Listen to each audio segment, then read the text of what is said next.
Hi, everybody. It's Karen Anderson here with Aortic Hope, and this is our week in review.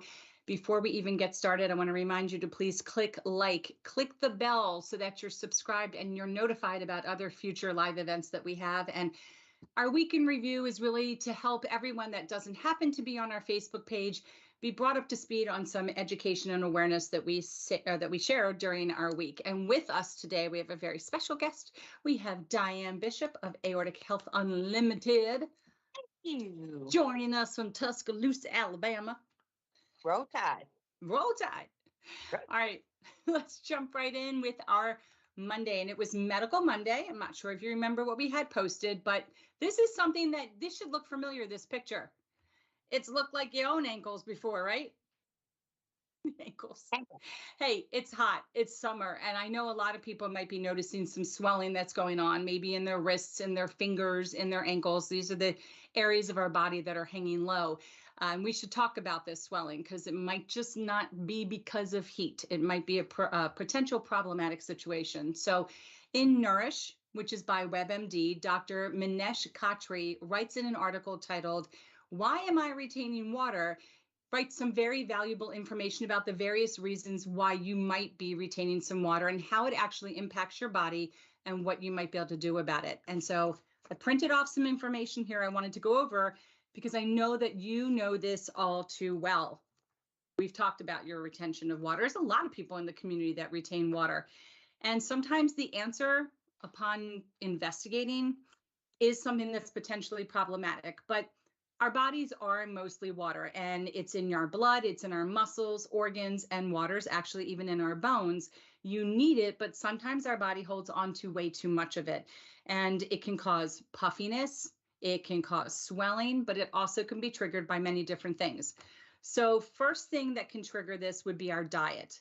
And sodium is very important in regulating our blood pressure, but you only need a teeny little bit. It's a teeny bit of salt, not a lot of salt. Because too much sodium and salt will actually make the body hold on to more water. And you tend to get a lot more of that salt from processed foods, canned vegetables, canned soups, fast food especially, and some soft drinks. So everybody wants to kind of check that level of sodium that might be in your diet, and you can kind of balance that by taking potassium. Potassium-rich foods, which would be like bananas, spinach. It's even in mashed potatoes, but the easiest way is to drink a ton of water. So I think one of the things our doctors will say if we're retaining fluid, and it sounds counterintuitive, is to consume more fluid. There she goes. She's got her water. She knows. But again, all of this that we're sharing is stuff from this article. If you find you're retaining fluid, definitely tell your doctor and let them go through the steps of what they think you should be doing. The other reason, and then Diane and I were going to chat about this, could be your lifestyle. So for instance, if you've got swollen legs or swollen ankles, gravity is pulling that blood lower in your body. And so that increases the pressure that's actually in your blood vessels. And for a lot of us, if we sit too long, if we stand too long, whether in the heat or not, we're going to find that our legs become swollen. In addition, a lot of us are dissected into the lower half of our body, and this could potentially be creating a problem as well. So one of the things I know I have found that when you wear these smart watches, whether it's a Fitbit, an something, a Samsung, whatever, if you don't move, what's it do? Ding, ding, ding, ding, time to get up and move. So even if you don't have one of these watches, keep your eye on the clock if you can, and maybe get up at the top of every hour, every half hour, every 15 minutes, and just move your body. That's what we talk about on Movement Monday. The other reason you could be retaining fluid would be your hormones. Now, women tend to retain fluid right around the time of our month and even into menopause. So don't automatically think in this community, if you're retaining fluid, oh my gosh, it's something horrible. It could be something that's even simpler than you realize. Medication. So a lot of our medications can have an effect where we retain fluid. And that's why sometimes we're given diuretics to help offset that, or sometimes we're given other medications that have potassium built into it, and that, or it's a potassium sparing, so you don't lose potassium. So again, the only way your doctor is going to know to make those changes is if you're talking about it with your physician. And then finally, could it be a problem with your heart? And so even though the heart is separate from the aorta, a symptom of heart failure is water retention. It's going to cause shortness of breath, weakness, lightheadedness, a feeling of being tired. So you could have your aortic valve or another valve starting to go a little bad and having some regurgitation. And that's going to cause a buildup of fluid and cause edema or swelling. So these are all things that your doctors can decide and discover for you and treat you appropriately, but they have to know you're retaining fluid. So let's talk about your case, Diane, because I've seen you retain fluid before and it wasn't necessarily a hot day. So why don't you tell everybody a little bit about your experience? Well, with my ankles, they become cankles, and it's very uncomfortable. But a lot of things people don't know is I have another illness, lupus, and that tends to interfere and complicate things at times. But uh, lifestyle has a lot, and I am terrible, terrible, terrible at taking time for myself. I'm always go, go, go, do, do, do. And when I stop, it's a crash burn, and it could be for days. But as far as my salt intake, pretty much, he told me to use that no salt or whatever, which is good, but I'll just sprinkle a little bit of the normal salt, and I do tend to drink a lot of water. Water is the best thing for anything. I mean, great for your kidneys. It's good for your skin, good for your hair. Um, that's why you remember when we were in New York City, you were laughing at me because my makeup was in place, but I was just a point of waterfall. Yes, it's coming out your Water, pores. water, You're drinking water. so much. Yeah. Yes. So, but oh, we have a guest with us today. We have Bo. Thanks for tuning in, Bo. Always feel free to leave a comment. So, but you ended up talking to your doctor. You actually found out that there was a little bit of a medical issue going on that was also contributing to your retention, correct? Correct. Correct. That was, at the time, which I knew that I had trouble with my heart valve, but it was to the point to where, okay, we can't keep on medically treating you. We're going to have to go in and do something about it. Then that's how one of the ways or reasons that they done that, was a sure sign, we could no longer keep on treating like this. We're going to have to go in and do something. Now, do you find that since your valve was replaced, correct? Yes. Do you find that you're retaining the same amount of water, or did it actually really help? It helped. I feel good. I feel compared to what I was before, the first surgery that I had didn't really work. I Mm-hmm. still had the leakage, but I was alive. And it was so awful, even going down the steps and the dizziness and potential passing out and the sickness and lightheadedness.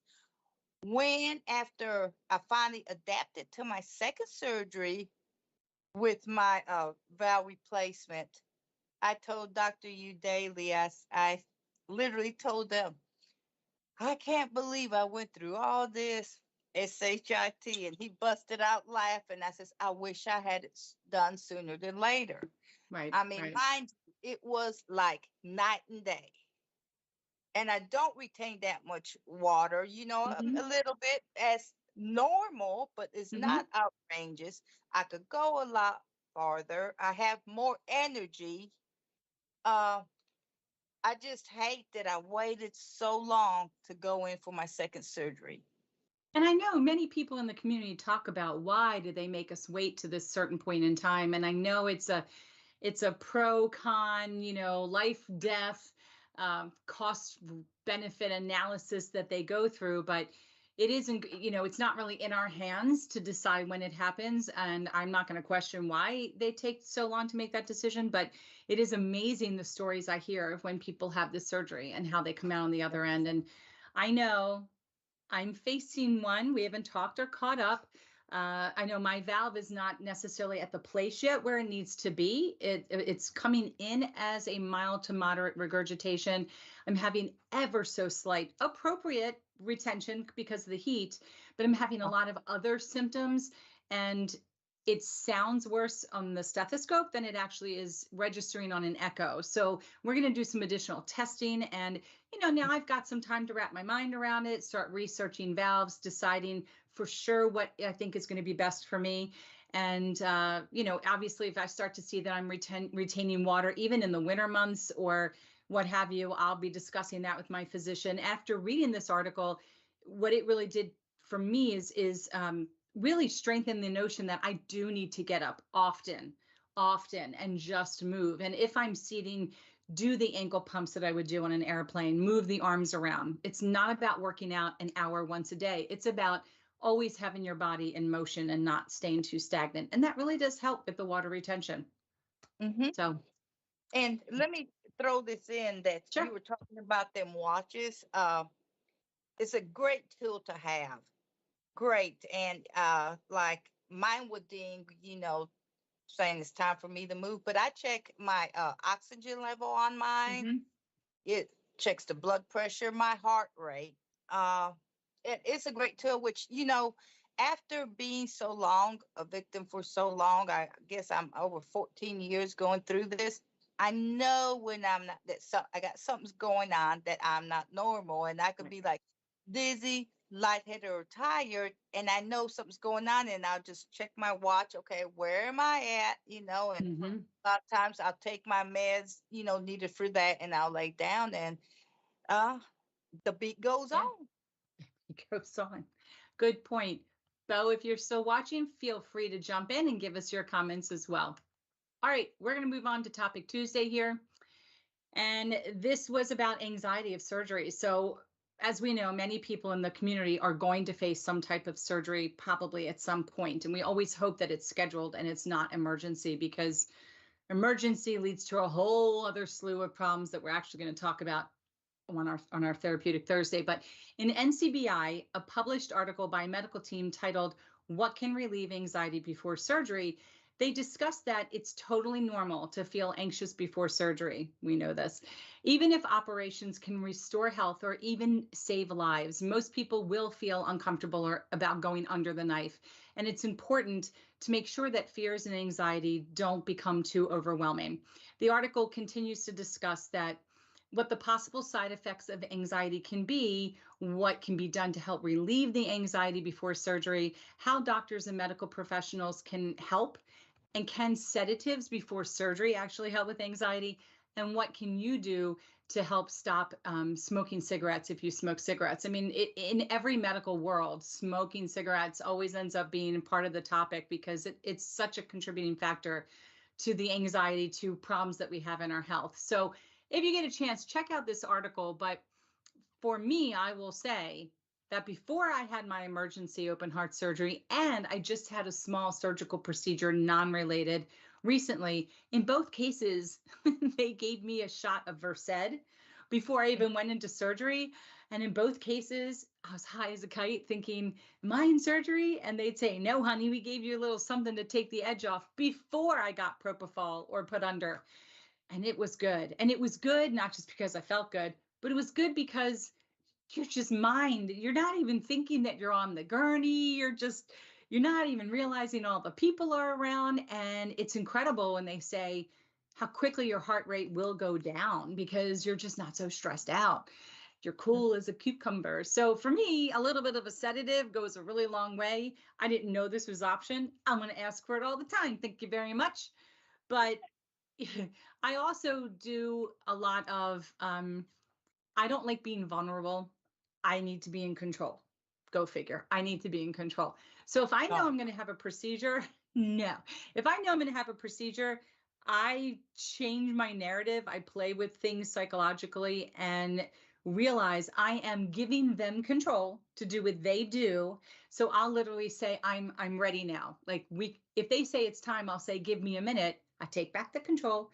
And then I say, even if I have to say, can I use the restroom or whatever I need to do to hold them off for a few seconds, minutes. And then I come back and I say, I'm ready now. Mm-hmm. That's me in control. That just decreases all of my anxiety and says, I grant you permission. You may now do what you do best. So I don't know what tips and tricks you might have, but maybe you can share your thoughts on this and how to reduce the anxiety before you have surgery. For me, Yeah. I didn't know they done that either, but they will give you, I think they gave me, they put something in my IV beforehand. It's like 30 minutes before. Mm-hmm. But, you know, going through something for me, I mean, even being naked for all the people to see or whatever, as bad as I was hurting, I didn't give a crap. Right. You know, I trusted them. That's what they're there for. But if you are uncomfortable, you know, please do ask for something to help calm you down. Let them know how you feel, because that's what they're there for. And they Mm-hmm. can make you as comfortable as they can, but they professional. They do this all the time. They deal with all kinds of people all the time, and they good at what they do, and they will help you get through this. Mm-hmm. And I think a lot of it too is just grounding yourself in reality. Some people are afraid they're going to die. Well, It's, if you do, you kind of maybe might not realize it happens anyway. And it's mhm, really everyone else that's going to be greatly impacted. Some people are fearful that they're going to have a repercussion and they're going to be in a coma or be in the hospital for a long time. You may not even be aware of that either. So my personal anxiety lies with pain. I need to know how much pain should I expect. And what happened recently is they said to me, this was the first time this hospital said, give us a scale of 1 to 10. Where do you think pain should be comfortably when you wake up? What level would you be at? And you could just take a Tylenol. I was like, can I just say 1? No, but I was honest and I said, I think a 4. If I was feeling a 4 or 5, or a uh-huh, 5, I would say Tylenol, right?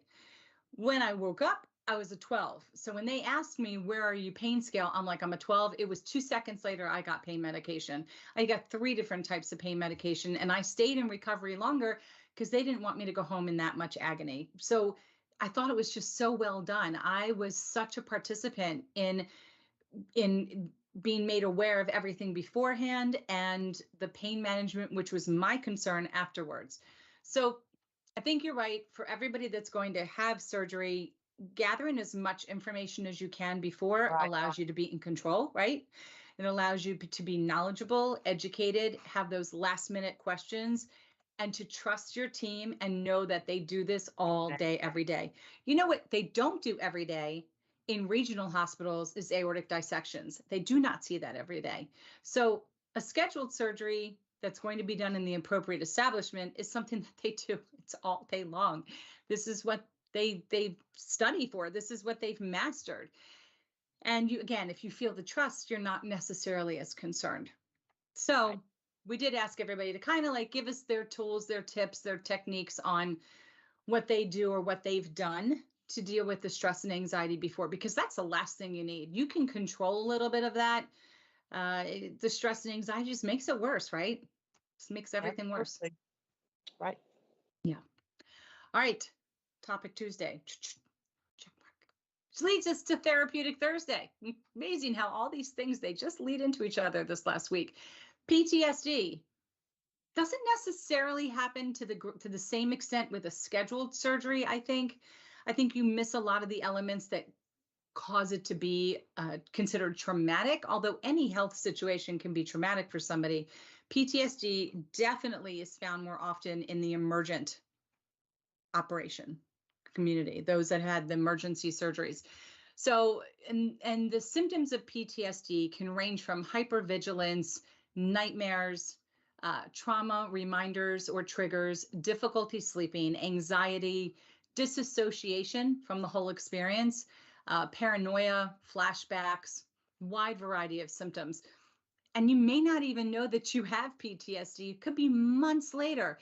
And I know some hospitals are having social workers and psychologists come out to your recovery room to talk to you. But I don't know about you. I didn't even know what day of the week it was, let alone to determine what my emotions were. I was still had my body handed over to science. I'm like, am I sad? I don't even, who are you? What am I? I think that's a little too soon. I think that in first clinic visit afterwards is when people can start to navigate whether or not they're experiencing any of these symptoms. But New Connections Counseling Center explains why EMDR is actually a very effective therapy. But EMDR is actually scientifically based. It's been studied. That's why it's covered by insurance, because it's been proven as a technique to work, a non-invasive technique. But it's a research-based treatment for a multitude of mental health issues. And this type of therapy has particular stages that will move you through, that you move through with your therapist. So it's called bilateral stimulation. And I'm not sure, Diane, if you've ever had EMDR. Okay, I have.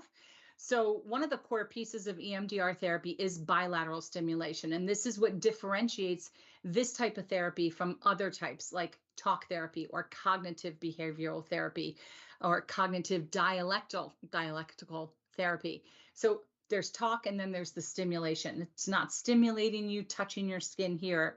It's in the hands or it's in your eyes. So as we've explained before, when you undergo something traumatic, your brain often stores in memory the emotional part of your brain. It's putting the memories in that portion of your brain.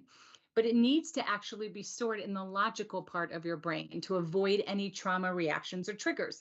This is where everybody's PTSD problems begin. It causes you to have trauma reactions when any aspect of the event is brought up, or actually if you see anything that's remotely similar, like an ambulance, if you hear sound of a helicopter. When you've had a trauma reaction or you feel triggered, it means you've not fully processed the traumatic memory yet. So one of EMDR's goals is to process the memory using this bilateral stimulation. And so how it works, and it's really kind of so cool how it works. And I'll explain to you the way that it was explained to me after I read this quote. So bilateral stimulation is the process by which a therapist will externally help you connect the emotional and logical sides of your brain. So this is done by creating a horizontal side-to-side movement of your eyes, which you do when you sleep and you're in REM state. If you close your eyes, you move your eyes left to right. And this is actually, if you think about a computer, your brain being a computer, you take like when you input info into a computer, you are taking in information that you see, you hear, you smell, you taste, you touch all during the day. When you've had something traumatic, again, these things that you take in are put in this emotional file. It's not put in logical, it's put in illogical emotion, right? So when you get triggered, you start feeling all these emotional responses to something that reminds you of what you've not fully processed. So when you have your REM state at night and your brain downloads all this information and is throwing it into different files of memory banks, and no, I don't need to really remember that. I don't need to know the words of that song, or, okay, I crushed that spider, we'll put that in here. I saw a car accident, we put that here. When you're downloading and you've had trauma, it doesn't download it correctly. When you have the bilateral stimulation, you are actually in a doctor's office and they are artificially creating stimulus left and right. So if you picture holding paddles in your hands and your eyes are closed, they're going to zap you one at a time, left and right. Well, automatically your eyes will move to where you feel the sensation. And if you're thinking about that traumatic event and you're awake and you're in this logical state in a physician's office, you can now download the information properly into the logical files. Because even if you peek and you open your eyes, you'll see I'm not in an environment that could hurt me. I'm not in the trauma moment. I'm in a physician's office. I'm sitting here. There's a plant. There's a bird outside of the window. You can actually think about the experience and feel safer and more grounded and process it as your eyes move back and forth. It's amazing. It's amazing how a few weeks of this and the experience just doesn't become scary. It's just an experience like everything else you have in your EMDR therapist may move their finger in front of your eyes. Now, I know that this can be very drying to a lot of people's eyes to just have your eyes move like this. They can tap on your knees while your eyes are closed or on your shoulders, or they give you, like I said, these paddles. And basically what they're doing is they're guiding the brain to begin the healing process using an external assistance. So it's not talk therapy. It's really so very cool. But once bilateral stimulation has begun, your therapist will help you recall the memory and focus on the parts that impacted you. Many clients who have worked with an EMDR therapist actually claim that this process makes them feel challenged yet relieved. And I will tell you, I lied for at least 2 weeks and got out of therapy because I was having headaches and I didn't like thinking about it. And it made me cry. And I was like, I'm not doing this. This is a bunch of hoo-ha. And then I finally went back and I realized the first time an ambulance drove by and I didn't hit the brake and go under the seat, I was like, wow, maybe this is working. And so I kept going back. And now I can smell alcohol without feeling like I have to run out the door. I still cringe a little, but I know it's just alcohol. Logically, this alcohol swab can't hurt me. I don't know why I ever thought it would, but it was part of the trauma. But now I've got it. And I may need to have a tune-up every now and then, but for right now, I've got it. So like it says, it can change the makeup of these stored memories, giving you freedom from triggers forever. I am telling you, it worked for me. I heard about it from other people in the community that it worked for them, and that's why I tried it. But if anyone has had EMDR therapy, please leave us a comment on this post. If you want, you can go back to our Facebook post, do it on their website, but especially here on YouTube, leave the comment because this therapy needs to be discussed more often. This is not just a therapy for people who were in the military and visually saw horrific things or heard things. This is for anybody. You could do EMDR therapy over a fear of spiders. You can do it over anything, but it needs to be a specially trained therapist. Not all therapists can do this. You need to find one who's been trained in EMDR. So now I'm going to leave it to you, Diane. Did you encounter PTSD after your dissection? And if so, how did you work on that for yourself? What was your story? Absolutely. And the craziest thing, like the first time, of course, everything's going to be the first time from the beginning when I dissected. Uh, I didn't know I had PTSD. I know I had emotions of a different person. My mind was a different person. Like the sound of the ambulance, you know, why was I doing that? It took, I'd say, 8, 9 months to realize, okay, I have a problem. What is this? Why am I doing this? Or if I see something on TV and they talk about aortic dissection or watching a show, emergency or whatever, I had a hard time watching that. Um, Loud noises, which I still to this day, because of my husband last year literally dropping dead, you know, and almost losing his life, and the loud thud, I still have trouble sleeping at night because I have a big German Shepherd that lays down and he's a big thud, and it scares me. But I did not know. It took me around 8 or 9 months to say I am suffering from PTSD. I done some research on that because see, I didn't believe I did because it's always associated with people in the military, and that is totally false. So to anyone out there that not just with aortic dissection or anything you experience or bad in your life that you have experienced and having flashbacks, you know, you could be suffering from PTSD, and there is help out there. I haven't not been to a therapist. I've dealt with it myself. I've been over my round one of the surgery and stuff. Round two was about a year ago, my valve replacement. I'm real good, but I still have trouble again with the problems of my husband. And sometimes if I'm half asleep, I'll get up and I have like a flash of him laying on the ground there, and I look and nothing's there and stuff. But I'm coping. It's like this ain't real. It's just something that made me feel bad, and it's going to be to the point to where if I get help for it, yeah, I could probably do it faster. But I think I could handle it better for myself.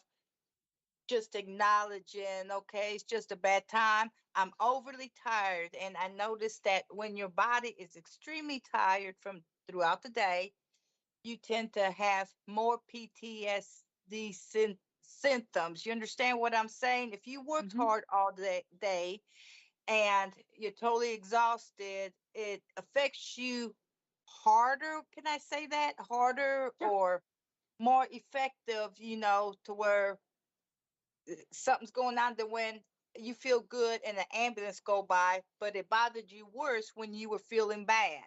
Correct. Correct. Yes. Yep. Yep. So you said it right. I think that the misconception is it is all related to military. The other misconception is that it's hypnotherapy, that they're going to make you think of something that was repressed. That's not true. You're completely there. You're not hypnotized. You're not even asleep. The eyes just mimic the deep sleep stage, but you're fully present. And what at least I know my therapist did with me, and I don't know if this is done all the time, after and it's in like 15 to 30-second intervals. So it's not 45 minutes that you're being zapped, it's very quick. When you're done thinking about all of this and sharing with your therapist what emotions you felt, then they have you think about, it's like affirmations, like, where's your happy place? It sounds so silly, but that's what I was told. What is your happy place? Okay, time to go to the happy place. And they zap, and then they do the vibration. And now you're thinking about, and some people it's the mountain, some people it's the beach. So you think about your happy place, and it's almost like you had this very fast, happy dream. And so you don't leave there necessarily bothered. You don't even leave there necessarily thinking about things. Like, what's interesting is what I thought was really problematic and causing my symptoms was not. It wasn't the conversation I had with my son before I died. It was all these other things that actually went back to when I was very young and had my very first set of stitches. I was like 4 or 5 and slid into a corner of a slate table and cut above my eye. And that uncontrolled, vulnerable sensation carried me throughout my whole life. So these thoughts started coming up that I hadn't even thought of while I'm trying to think about my dissection experience. I'm remembering every time I've ever had stitches. I'm remembering horrible situations in my life. And I told her, I said, this is just so strange. Like, I just hadn't thought about that memory for a while. And that's the day I realized it was bigger than just what had happened. This goes way back. And just thinking about it put everything in perspective. What else are you going to feel when you're a kid? You're going to feel scared. You're going to feel like you have no control. Normal thoughts and feelings that now I have fully processed the right way. So the biggest takeaway was, I tell everybody, if I'm in the ER and there's 3 or 4 people in triage, I say one voice. I need one voice, and you can't all move at the same time because I have PTSD and I will not be able to answer any questions. Like, I will shut down. One voice. I am very in control over what happens to a point, and I tell them what I need to be able to give them what they need. And so it's a situation like that. And if I find a doctor that won't do that, whoop, they're out. Time to get a new doctor. Because in order to be the best patient, I need certain things to make it comfortable for me to do that. So it just, freeing yourself from the PTSD allows you to even be a better advocate for yourself, I think. Right. Yeah, I think. Yeah. All right, let's move on to Feel Good Friday. Look at all those faces. Look at all those people. Feel Good Friday, reminding all of you that it is our Community Hope campaign time. This is our 4th time doing this video. And at the time we printed this, Aortic Disease Awareness Month was only 20 days away. It starts in September, everybody. I know people like to focus on September 19th as originally Aortic Dissection Awareness Day. It is now more Aortic Disease Awareness Day, but it's really a month. There's too much information to try to give it to everybody in one day. I mean, one of the things, what we do every September is we take every single day and go through, what is your aorta? What are genetics? What are the medications and side effects? Types of aneurysms, ways to fix aneurysms, dissections. What do they mean? How can you fix them? Emotional problems, follow-up care, PTSD. We go through everything. That's a month worth of information. On September 19th, however, we share our Community Hope campaign. And it's basically to let everybody see who you have things in common with.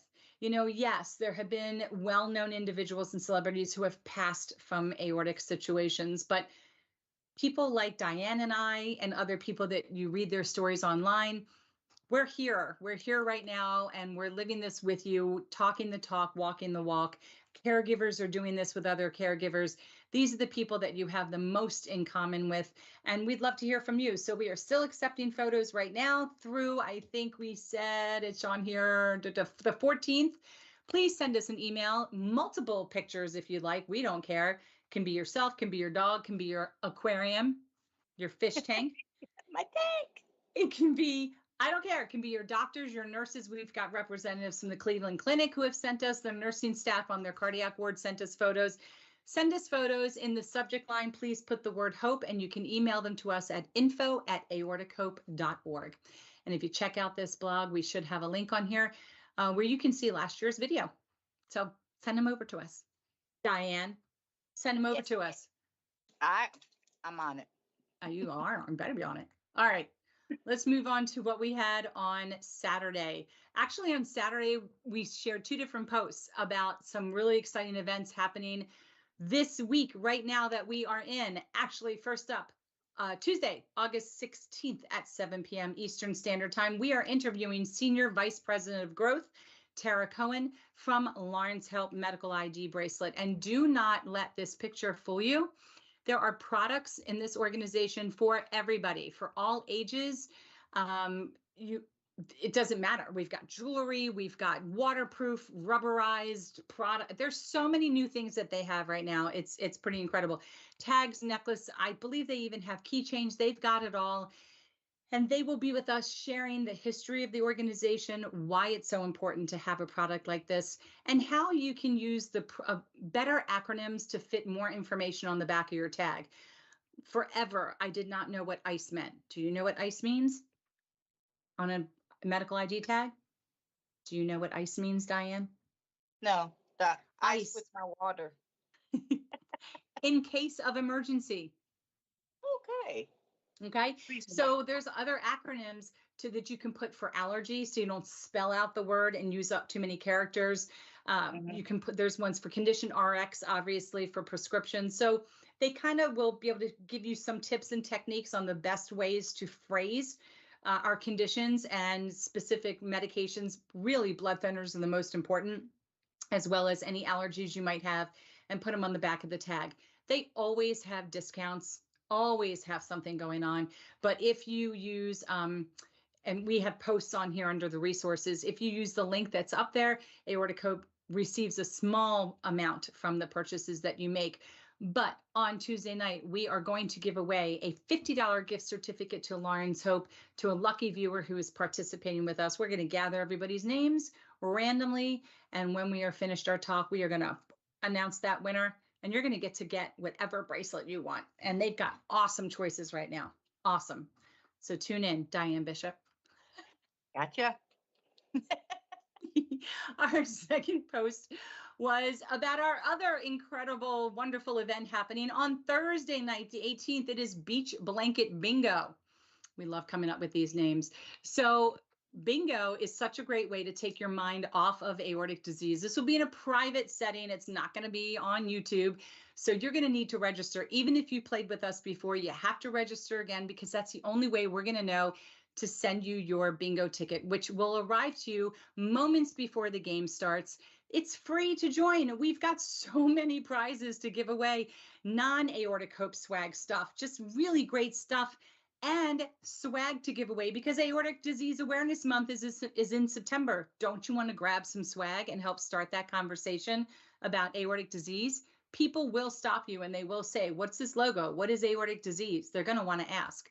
So it is in our Teams platform, Microsoft Teams. So one card is used for 10 games that we play. You're going to use it over and over again. I don't care if you use M&Ms to mark the card or pennies to mark the card. If you use M&Ms, don't eat up everything, and don't mark your actual card with ink, because we have to use the card unless you make many, if you print off 10 cards, fine. But the key again, if you have registered before and played with us, you must register again in order to get your card. And if you have any questions, you can send us a message at info@aortichope.org. Use this link right here to register to play the game, Diane Bishop. Bingo. Exactly. And we have community member Pete Johnson from Rock from the Heart is going to be our bingo caller, and he makes it a lot of fun. Diane Bishop. Okay, so Sunday, Swag Sunday. We wanted to talk with you again. We're sharing all of this great stuff that we have for September, Aortic Disease Awareness Month. These are our seatbelt help belt covers, and this is a great way, in addition to Lawrence Hope medical ID bracelets, this is a great way of letting a first responder know that you have a medical condition in the event that you can't speak for yourself.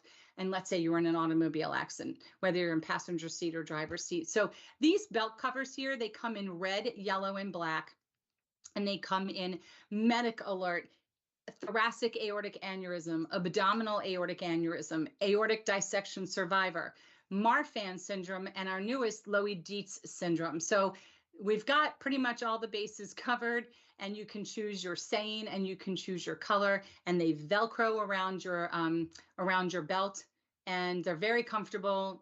You can just wipe them down. They stay in place, and they have a spot on the inside where you can put information card to put your allergies in any other situations and your ice in case of emergency. In addition, we have our magnets, our aortic disease awareness magnets. There you go. There's one. They're oval shaped. And these are car magnets. They go right on the back of the car. The help belts are $15 donations suggested.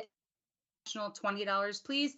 For the magnets, the donation would be $10, and you can click the link and order those from us. We also have free shipping right now on anything you order from our Teespring shop with the promo code SHIP22 through the end of August. This allows you to get a chance to grab some swag for the month of September. So that was our Sunday. That was our Sunday, Diane Bishop. Bingo. You have anything going on you want to share with the community? Any teasers? Okay, yes.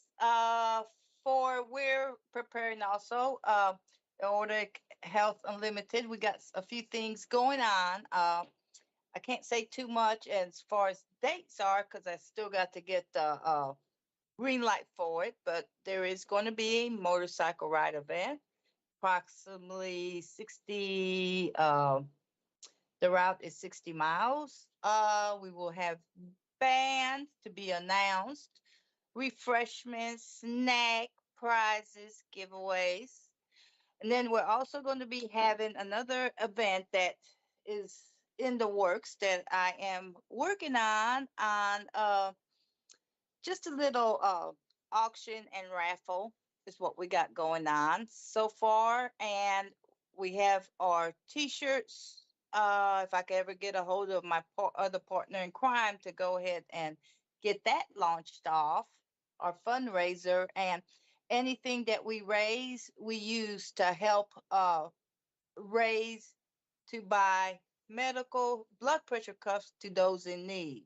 That's what the organization primary does, is giving away to those in need free emergency blood pressure cuff that comes with a journal, comes with a pill counter, calendar, storage case, and stuff that you will need to help you, start and keep track of your life.